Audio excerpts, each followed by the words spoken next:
El golpe sonó como un disparo en el comedor. Mi mejilla ardía con un fuego sordo y punzante. Mateo, mi bebé de 5 meses, dormía atado a mi pecho en su fular. 12 invitados de la alta sociedad de Miami me miraban en absoluto silencio. Las copas de cristal habían dejado de tintinear. Nadie respiraba en esa enorme sala de Coral Gables. Beatriz, mi suegra, bajó la mano lentamente. Se ajustó el anillo de diamantes que acababa de estrellar contra mi rostro con una calma escalofriante. Su respiración era pausada, casi aburrida, como si acabara de espantar a un insecto molesto. Yo no miré a Beatriz en ese momento. Miré a Diego, mi esposo, el hombre que me había prometido el mundo entero cuando nos conocimos. Él estaba de pie al otro lado de la inmensa mesa de caoba. Sus ojos evitaron los míos por completo. Se aclaró la garganta, miró su reloj de oro y rompió el silencio. Con una voz cargada de irritación me dijo que todo esto era mi culpa por haber llegado 3 minutos tarde a la cena. No me defendió. No le gritó a su madre. Me culpó a mí, con la mejilla roja y su hijo en mi pecho, por haber alterado el horario de la velada. Ese fue el momento exacto en el que algo se rompió dentro de mí para siempre. El zumbido en mis oídos se transformó en una claridad absoluta y aterradora. No derramé una sola lágrima. No grité. Me di cuenta de que había pasado 3 años encogiéndome para encajar en un mundo que me despreciaba. Pero esa noche, la víctima murió. Y en su lugar, nació la arquitecta de una salida devastadora e invisible. Para entender cómo llegué a estar parada en ese comedor, humillada frente a la élite de Florida, hay que retroceder al principio. Conocí a Diego en una pequeña cafetería de Wynwood. Yo llevaba una vida auténtica, sencilla y llena de color. Él era encantador, vestía camisas de lino y tenía una sonrisa que parecía desarmar cualquier defensa. Yo acababa de perder a mi madre por una enfermedad larga y dolorosa. Estaba vulnerable, buscando un ancla en medio de mi propio océano de duelo. Diego se presentó como ese puerto seguro. Me escuchaba durante horas, me compraba café y me prometía que nunca más estaría sola. No me di cuenta de que su encanto no era empatía, sino una red cuidadosamente tejida. La transición de mi modesto apartamento a la sofocante mansión de Coral Gables fue gradual, pero implacable. La casa de Beatriz no era un hogar, era un museo dedicado a sus propios sacrificios y a su ego desmedido. Todo tenía un lugar estricto, desde los jarrones de porcelana hasta las personas que habitaban bajo su techo. El contraste entre mi vida anterior y esta jaula de oro era asfixiante. Beatriz era la matriarca indiscutible, una mujer impecablemente vestida que dominaba los círculos sociales de Miami con una sonrisa de hielo. Pero detrás de esa fachada de perfección era una mujer profundamente insegura y controladora. Ella elevó la agresión pasiva a la categoría de arte. Nunca me gritaba en los primeros años. Sus armas eran los suspiros largos y pesados cuando yo entraba a una habitación. Eran las miradas de lástima dirigidas a mi ropa, o los comentarios sutiles sobre mi forma de hablar. Recuerdo la primera vez que intenté cocinar para la familia. Preparé la receta de estofado de mi difunta madre, un plato que me llenaba de orgullo y nostalgia. Beatriz probó una cucharada, dejó los cubiertos sobre la mesa con un sonido metálico y sonrió con compasión. Me dijo que en su familia no estaban acostumbrados a comida tan rústica.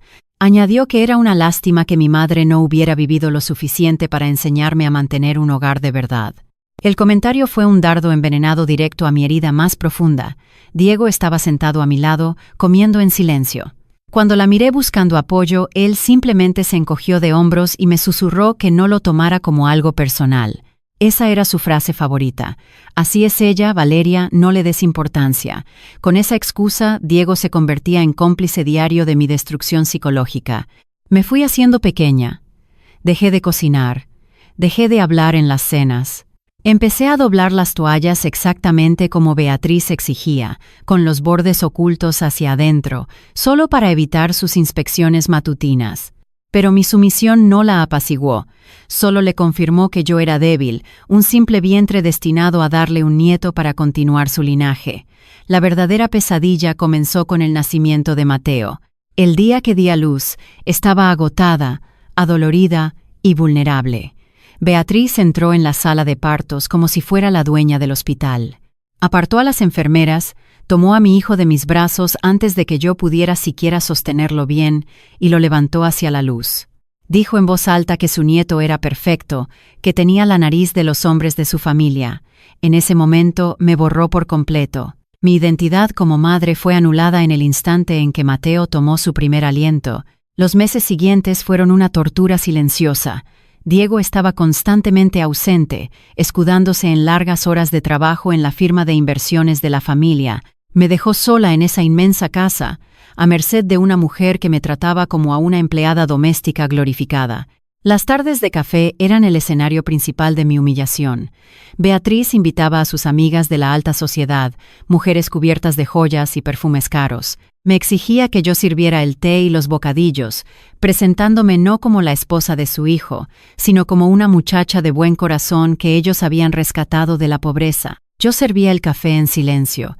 Escuchaba cómo hablaban de mí en tercera persona, criticando mi cabello, mi peso después del embarazo, mi falta de abolengo. Y yo callaba. Ellos pensaban que mi silencio era debilidad, pensaban que mi falta de respuesta era una prueba de mi inferioridad intelectual. No sabían que mi silencio era mi superpoder. Mientras ellos me ignoraban, yo observaba. Mientras me trataban como a un mueble más de la mansión, yo escuchaba cada conversación telefónica, cada susurro en los pasillos, cada discusión a puerta cerrada. Yo estaba recopilando datos. 3 semanas antes de la fatídica cena, ocurrió el descubrimiento que cambiaría el rumbo de mi vida. Beatriz había salido al club de campo para un almuerzo de caridad. Diego estaba en la oficina. El personal de servicio tenía la tarde libre. La casa estaba sumida en un silencio sepulcral, interrumpido solo por el zumbido del aire acondicionado central. Mateo dormía su siesta en la guardería del segundo piso. Yo bajé al estudio principal para buscar un cargador de teléfono. El estudio era el santuario de Beatriz, una habitación revestida de paneles de roble oscuro y estanterías llenas de libros que nadie leía. Siempre mantenía sus archivos bajo llave. Pero ese día, la prisa por llegar a su evento social la traicionó. El archivador de metal pesado, escondido detrás de su escritorio de caoba, estaba ligeramente abierto. Las llaves seguían colgando de la cerradura. Mi corazón empezó a latir con fuerza. Una intuición profunda y primitiva me dijo que debía mirar dentro. Me acerqué en silencio, sintiendo el frío del suelo de mármol bajo mis pies descalzos. Abrí el cajón superior. Estaba lleno de carpetas manila perfectamente etiquetadas. Empecé a revisar los documentos, buscando no sabía qué, hasta que encontré una carpeta negra sin etiqueta. Al abrirla, el mundo se detuvo. Eran estados de cuenta bancarios, transferencias internacionales y contratos legales. Pero los números no tenían sentido. Eran documentos relacionados con el fondo de fideicomiso de Diego, un fondo multimillonario establecido por su difunto abuelo, que debía activarse en su próximo cumpleaños. Revisé las páginas con manos temblorosas. Había retiros masivos, cientos de miles de dólares transferidos a cuentas a nombre de empresas fantasma. Seguí escarbando en el cajón y encontré correos electrónicos impresos entre Beatriz y un hombre llamado Arturo. Arturo no era un asesor financiero de la firma familiar. Era un operador sin licencia, un estafador conocido en los círculos oscuros de Miami. Beatriz estaba cometiendo un fraude masivo. Estaba malversando fondos del fideicomiso de su propio hijo para mantener su estilo de vida extravagante, sus donaciones a la alta sociedad y sus deudas de juego ocultas. La matriarca perfecta, la mujer que me humillaba por no tener dinero, era una ladrona. Su poder, su arrogancia, su estatus en Coral Gables, todo estaba construido sobre una montaña de dinero robado. Me quedé paralizada, leyendo las cifras mareantes. Si el tío Héctor, el hermano distanciado del abuelo de Diego y coadministrador del fideicomiso, viera estos documentos, Beatriz iría a la cárcel. Héctor era un hombre de negocios implacable, inmune a las manipulaciones sociales de Beatriz. Él la odiaba, y ella le tenía terror. En ese momento, tomé una decisión. No confronté a nadie. No grité. No le dije a Diego. Saqué mi teléfono y, con una precisión quirúrgica, fotografié cada página, cada firma, cada correo electrónico comprometedor. Me aseguré de que las imágenes fueran nítidas. Luego, devolví los documentos a su lugar exacto, cerré el cajón y dejé las llaves tal como las había encontrado. Durante 3 semanas, guardé ese secreto. Sonreí en los desayunos. Soporté los insultos sobre mi ropa. Dejé que Beatriz me quitara a Mateo de los brazos. Sabía que tenía una bomba nuclear en mi bolsillo y solo estaba esperando el momento perfecto para detonarla. Ese momento llegó la noche de la cena. El golpe en mi rostro fue el catalizador final. Después de que Diego me culpara por la bofetada de su madre, me di la vuelta lentamente. No miré a los invitados. No me toqué la mejilla enrojecida. Caminé hacia la gran escalera de mármol con Mateo pegado a mi pecho. Cada paso que daba resonaba en el silencio de la casa. Subí a la guardería, cerré la puerta y me senté en la mecedora de lactancia. La niebla de la confusión y el miedo se disipó por completo. Me quité el fular, acosté a mi bebé en su cuna y lo vi dormir. Su respiración era suave y rítmica. Me prometí a mí misma, en la oscuridad de esa habitación, que mi hijo nunca crecería pensando que el abuso era amor, nunca aprendería a ser un cobarde como su padre. Esa misma noche, mientras la cena continuaba abajo como si nada hubiera pasado, comencé a empacar. No saqué maletas grandes, no hice ruido. Llené 2 bolsos de lona con la ropa esencial de Mateo, sus medicinas, mis documentos de identidad y mi computadora portátil. Dejé atrás los vestidos de diseñador que Beatriz me había obligado a comprar. Dejé las joyas. Dejé todo lo que me ataba a esa prisión. A las 5 de la mañana, antes de que el sol saliera sobre Miami, bajé las escaleras como un fantasma. Diego dormía profundamente en la habitación de invitados, como solía hacer después de una discusión.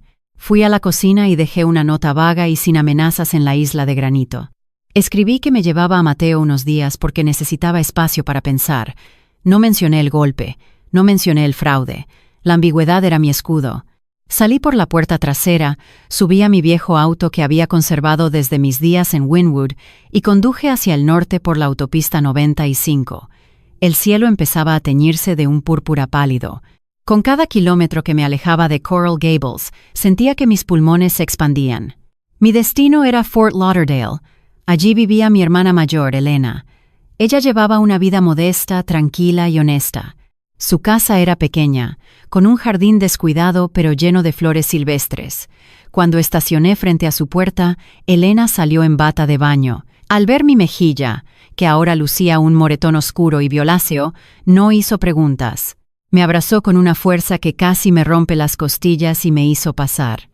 El contraste entre la frialdad de la mansión y el calor del hogar de mi hermana me hizo soltar la primera lágrima en años, pero no había tiempo para llorar.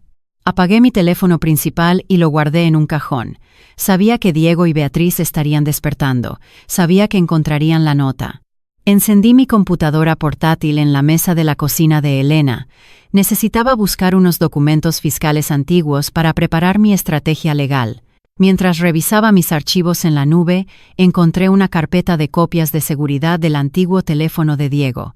La había sincronizado años atrás, cuando le ayudé a configurar su dispositivo, y la había olvidado por completo.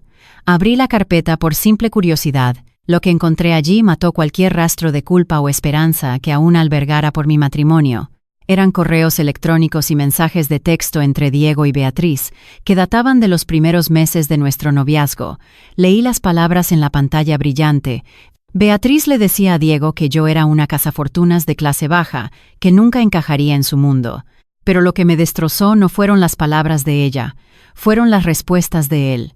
Diego le escribía a su madre diciendo que no se preocupara, que yo era dócil, le aseguraba que yo no tenía a nadie más en el mundo, que mi madre acababa de morir y que sería fácil moldearme a las necesidades de la familia. Él escribió textualmente que yo solo necesitaba aprender cuál era mi lugar y que con el tiempo yo aceptaría las reglas de la casa. Diego siempre lo supo. Él sabía lo tóxica y controladora que era su madre, sabía el infierno al que me estaba arrastrando, y simplemente esperaba que yo lo soportara en silencio para que él no tuviera que enfrentarse a ella. Mi matrimonio no había sido un fracaso, había sido una trampa desde el primer día. Cerré la computadora portátil. El dolor en mi pecho desapareció, reemplazado por una frialdad absoluta. A media mañana, escuché un auto detenerse frente a la casa de Elena. Miré por la ventana esperando ver a Diego, pero no era él. Era Camila, la hermana menor de Diego. Camila siempre había sido un fantasma en la mansión. Había normalizado el comportamiento tóxico de su madre como un mecanismo de supervivencia. Nunca me había defendido, pero tampoco me había atacado. Abrí la puerta con cautela. Camila estaba parada en el porche, temblando, con los ojos rojos e hinchados. Me miró a los ojos y, sin decir una palabra, rompió a llorar. La dejé entrar. Nos sentamos en el sofá de Elena. Camila me confesó que no había podido dormir. Me dijo que el sonido de la bofetada seguía resonando en su cabeza. Admitió, con la voz quebrada, el trauma generacional que asfixiaba a su familia. Me contó cómo Beatriz había destruido a su propio esposo, cómo controlaba cada aspecto de la vida de Diego, y cómo Camila misma tomaba pastillas para la ansiedad solo para soportar las cenas familiares. Luego me miró con una determinación que nunca le había visto. Me prometió que, si alguna vez llegábamos a un tribunal, ella diría la verdad. Testificaría sobre el golpe, testificaría sobre el abuso psicológico. Camila, la hija perfecta de Coral Gables, estaba dispuesta a traicionar a su madre para salvar a mi hijo. Ese fue el momento en que supe que mi plan era infalible. Tenía la evidencia financiera y ahora tenía un testigo presencial del abuso físico. Era hora de la ejecución. Al día siguiente me reuní con Jimena. Jimena era una abogada de derecho familiar feroz, aguda y completamente inquebrantable. Su oficina en el centro de Fort Lauderdale tenía grandes ventanales de cristal y un aire de eficiencia clínica. Le mostré las fotos de mi rostro, le conté sobre la bofetada, sobre el control, sobre la complicidad de Diego. Jimena tomó nota sin mostrar ninguna emoción, asintiendo lentamente. Luego saqué mi teléfono y le mostré las fotografías de los documentos financieros de Beatriz. Los ojos de Jimena se abrieron de par en par. Llamó inmediatamente a un contador forense de su confianza. Durante 4 horas nos sentamos en esa sala de conferencias, analizando cada transferencia, cada fecha, cada firma falsificada. El contador confirmó mis sospechas. El fraude era masivo, torpe y completamente rastreable. Beatriz había robado casi $2 millones del futuro de su propio hijo. Jimena me miró por encima de sus gafas de diseñador y me dijo que no solo íbamos a ganar la custodia, íbamos a destruir el imperio de Beatriz hasta los cimientos. Esa misma tarde, preparé un paquete. Imprimí todas las fotografías de los documentos financieros. Añadí una copia de los correos electrónicos entre Beatriz y el estafador. Escribí una nota breve y directa, explicando de dónde había sacado la información. Puse todo en un sobremanila grueso, lo sellé y lo envié por correo certificado. El destinatario no era la policía. El destinatario era el tío Héctor. Sabía que la justicia legal podía ser lenta y manipulable por abogados caros, pero la justicia de Héctor sería rápida, brutal y definitiva. Él era el coadministrador del fideicomiso. Era su deber fiduciario proteger ese dinero, y odiaba a Beatriz lo suficiente como para no mostrar piedad. 2 días después, Diego finalmente me localizó. Apareció en la casa de mi hermana al atardecer. Su rostro estaba rojo de furia, su camisa de lino arrugada. Salió de su auto de lujo dando un portazo y caminó a zancadas hacia el porche. Yo salí a recibirlo, cerrando la puerta detrás de mí para proteger a Mateo. Diego no me preguntó cómo estaba. No me preguntó por la mejilla que su madre había golpeado. No preguntó por su hijo.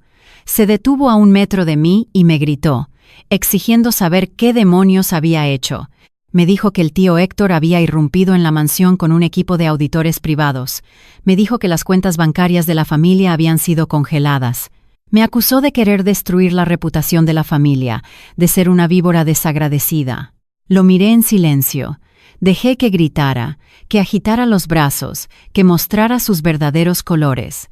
Su única preocupación era el control de daños. Su única lealtad era hacia la imagen pública de su apellido. El abuso que yo había sufrido no significaba absolutamente nada para él. Cuando finalmente se quedó sin aliento, le hablé con una voz tan baja y tranquila que tuvo que inclinarse para escucharme. Le dije que su madre era una ladrona, le dije que él era un cobarde, y le dije que la próxima vez que quisiera hablar conmigo, tendría que hacerlo a través de mi abogada. Me di la vuelta, entré a la casa y cerré la puerta con seguro. No volví a mirar atrás. La caída de Beatriz fue un espectáculo rápido y devastador. El tío Héctor no tuvo piedad. La investigación financiera destapó años de malversación. Para evitar ir a una prisión federal, Beatriz fue obligada a liquidar todos sus activos personales para devolver el dinero robado al fideicomiso. El asesor fraudulento fue denunciado a las autoridades y huyó del país. Beatriz perdió la mansión de Coral Gables, perdió sus joyas, sus obras de arte y sus membresías en los clubes exclusivos. Pero lo peor para ella no fue la pérdida material, fue la pérdida de su identidad. En la alta sociedad de Miami, el dinero es respeto, y la bancarrota es una enfermedad contagiosa. Sus amigas, las mismas mujeres que se sentaban a tomar café y a burlarse de mí, dejaron de contestar sus llamadas. Fue exiliada socialmente, convertida en un paria en la ciudad que alguna vez creyó gobernar. El clímax de esta historia no ocurrió en un tribunal lleno de gente, sino en una fría sala de mediación. El aire acondicionado zumbaba suavemente. Jimena estaba sentada a mi lado, revisando documentos con una calma letal. Al otro lado de la mesa de cristal estaba Beatriz. Parecía haber envejecido 10 años en un mes. Llevaba un traje sastre que le quedaba grande. Sus manos temblaban ligeramente sobre la mesa. Diego estaba sentado junto a ella, mirando fijamente sus propios zapatos, incapaz de sostener mi mirada. El abogado de ellos intentó argumentar que yo era una madre inestable, que había secuestrado al niño. Intentó usar las viejas tácticas de intimidación. Pero entonces, la puerta de la sala de mediación se abrió. Camila entró, caminó con la cabeza en alto, se sentó junto a Jimena y me miró con una pequeña sonrisa de apoyo. El rostro de Beatriz se desfiguró por el pánico. Camila habló con una voz clara y firme, describió la bofetada en la cena. Describió los años de abuso psicológico. Describió cómo su madre la había manipulado a ella y a Diego toda su vida. El testimonio de su propia hija fue el golpe final. El abogado de Beatriz cerró su carpeta. Sabía que habían perdido. En esa misma sala, firmaron el acuerdo. Gané la custodia física y legal completa de Mateo. Diego obtuvo derechos de visita estrictamente supervisados, condicionados a evaluaciones psicológicas. Beatriz recibió una orden de restricción permanente. No se le permitía acercarse a menos de 100 metros de mi hijo o de mí. Salí de ese edificio de oficinas hacia el brillante sol de Florida. Respiré el aire húmedo y salado. Por primera vez en años, el aire me pertenecía. Hoy, vivo en una casa modesta pero luminosa en un barrio tranquilo. Las paredes están pintadas de colores cálidos. No hay jarrones de porcelana que no se puedan tocar, no hay reglas asfixiantes. Mateo está a salvo, creciendo en un entorno donde el amor no se mide por la obediencia, sino por la libertad. Diego consiguió un ascenso en la firma de su tío, pero vive solo en un apartamento estéril en el centro de la ciudad. Perdió a su familia por no tener el valor de defenderla. Y Beatriz vive en un pequeño condominio alquilado, rodeada de recuerdos de un imperio que ella misma destruyó con su arrogancia. A veces, la justicia no requiere gritos, no requiere venganzas ruidosas ni confrontaciones dramáticas. A veces, la justicia más absoluta es caminar en silencio, reunir la verdad en la oscuridad y dejar que un sistema tóxico colapse bajo el peso de sus propias mentiras. Me tomó 3 años aprender que mi valor no dependía de la aprobación de quienes me odiaban. Me tomó un golpe en el rostro despertar de la pesadilla, pero sobreviví. Y mientras veo a mi hijo jugar en el jardín, libre de la sombra de Coral Gables, me pregunto cuántas personas siguen atrapadas en jaulas de oro, creyendo que el silencio es sumisión, sin darse cuenta de que el silencio puede ser el arma más letal de todas. ¿Cuánto tiempo más vas a esperar para empezar a empacar en la oscuridad?